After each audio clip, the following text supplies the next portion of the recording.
The night I swiped wrong. I still can't believe I'm even telling this story.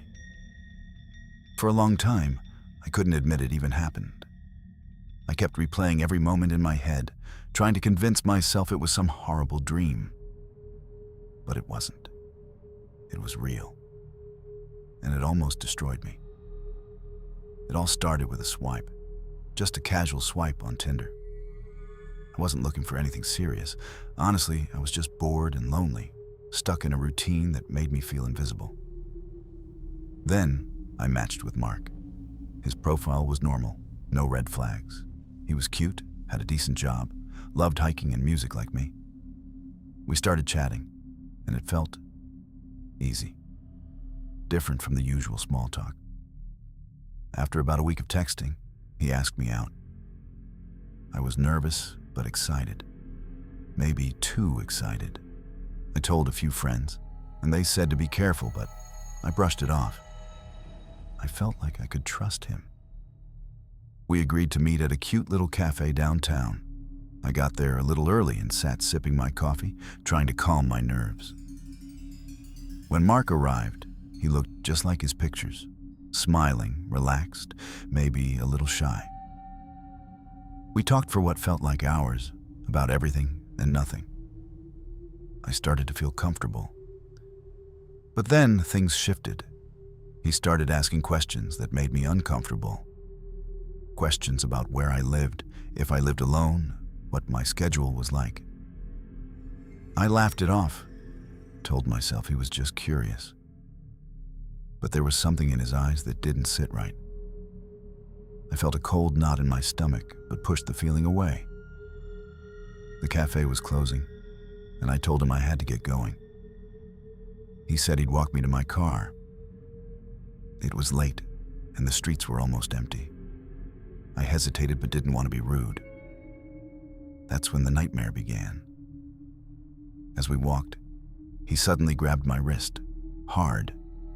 My heart jumped into my throat. I tried to pull away, but his grip tightened like iron.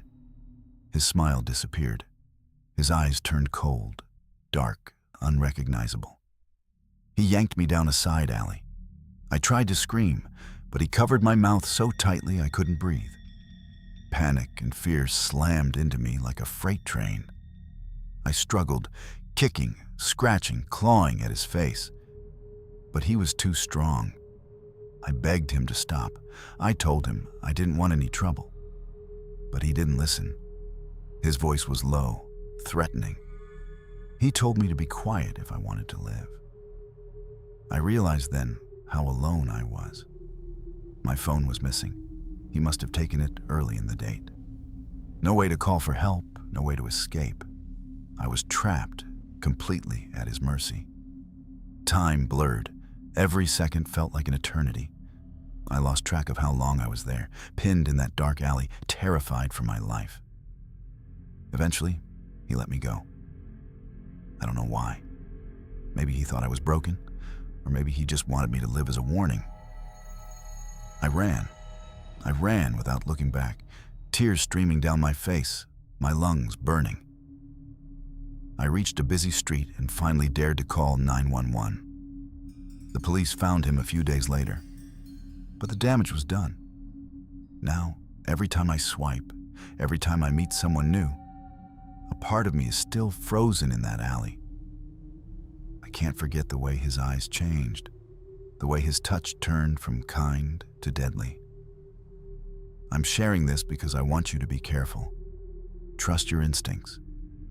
If something feels off, listen to that feeling.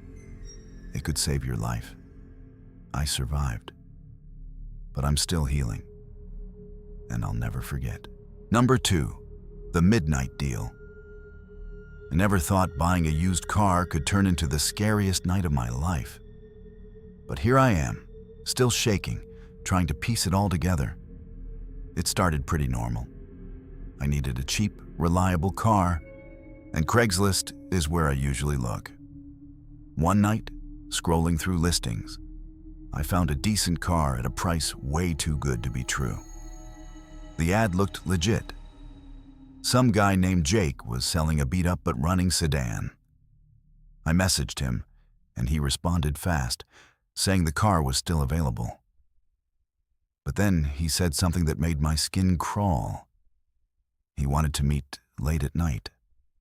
Like, really late, around midnight. He said it was the only time he could meet because of his work schedule. I hesitated, but the price was right, and I told myself I'd be careful. When I got there, it was already dark, the kind of dark where the streetlights barely work, and every shadow feels like it's watching you. The location? An old, abandoned house on the outskirts of town. The kind of place you see in horror movies and tell yourself to never go near. Jake was waiting in his car parked right by the broken-down porch. He looked normal enough, at least at first glance. But his smile was too wide, and his eyes had this strange gleam, like he was hiding something. He greeted me and said the car was inside the garage behind the house. I followed him, heart pounding louder with every step. The air was thick, heavy, like it was pressing against my skin.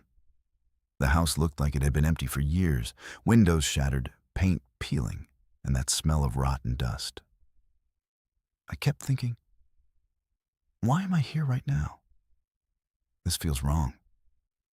Jake opened the garage door, but then he turned to me and said, "Actually, before you see the car, come inside. I want to show you something." His voice had this edge, like a warning hidden behind the words. I wanted to say no, to turn and run. But something about the way he said it froze me. I nodded, stepping inside. The house was pitch black except for a faint light flickering in the distance. The floorboards creaked under my feet. Every noise sounded amplified, the drip of water somewhere, the scuttle of rats, my own breathing. Jake led me deeper inside, his hand brushing against my arm, but not in a friendly way. It felt like a warning, a claiming. My stomach twisted. Then I saw it. The door to what looked like a basement, cracked open, darkness swallowing the steps below.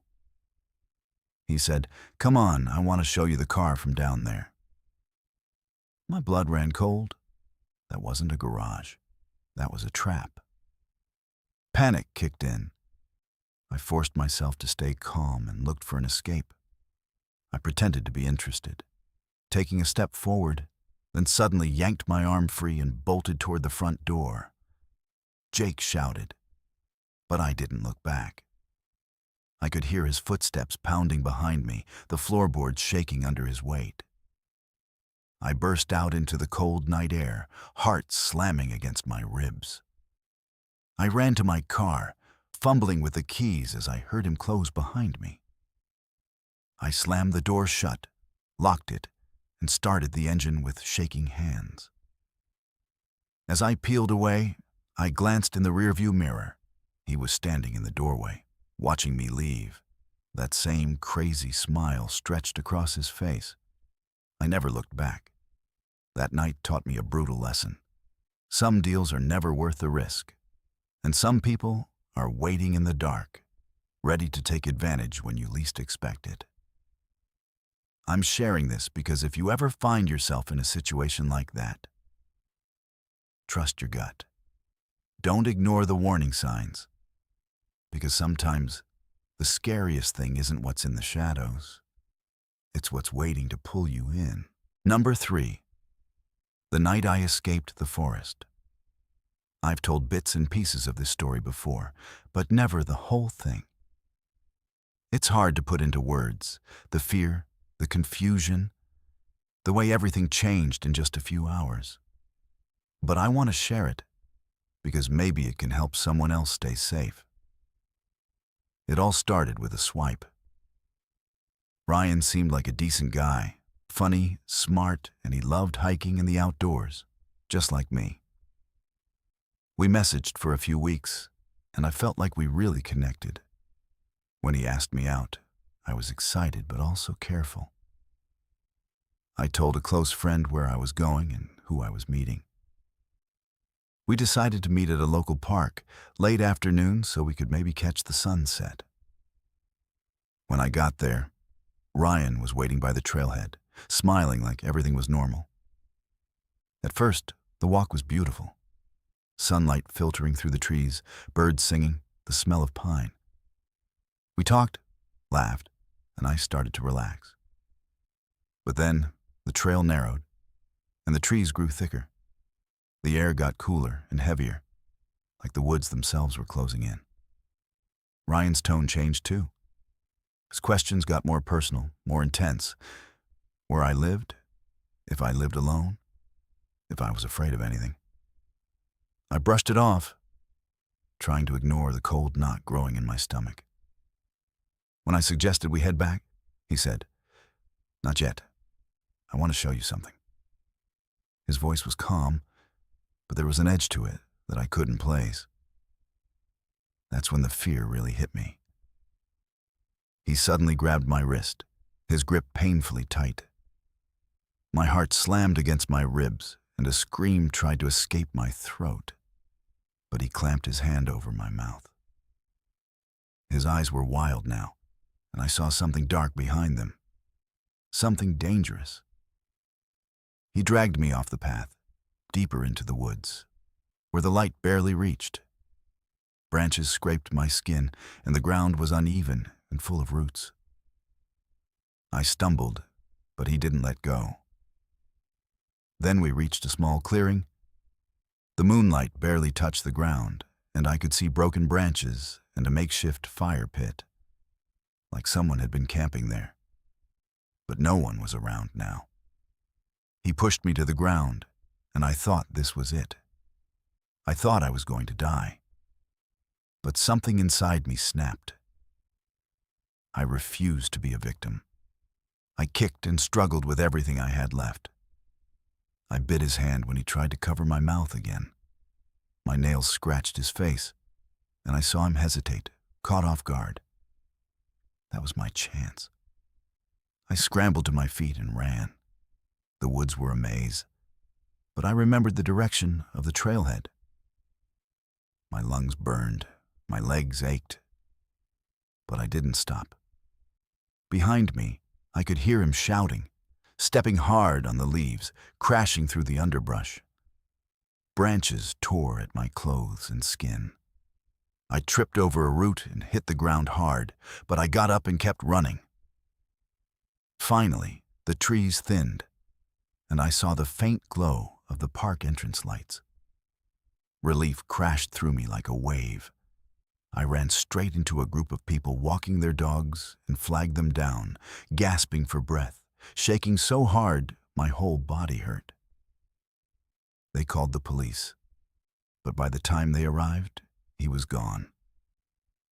I never found out what his real name was or if he'd done this before. That night changed me. It's hard to trust people now, especially online. Every swipe feels like a risk. If there's one thing I want you to take from this, it's this.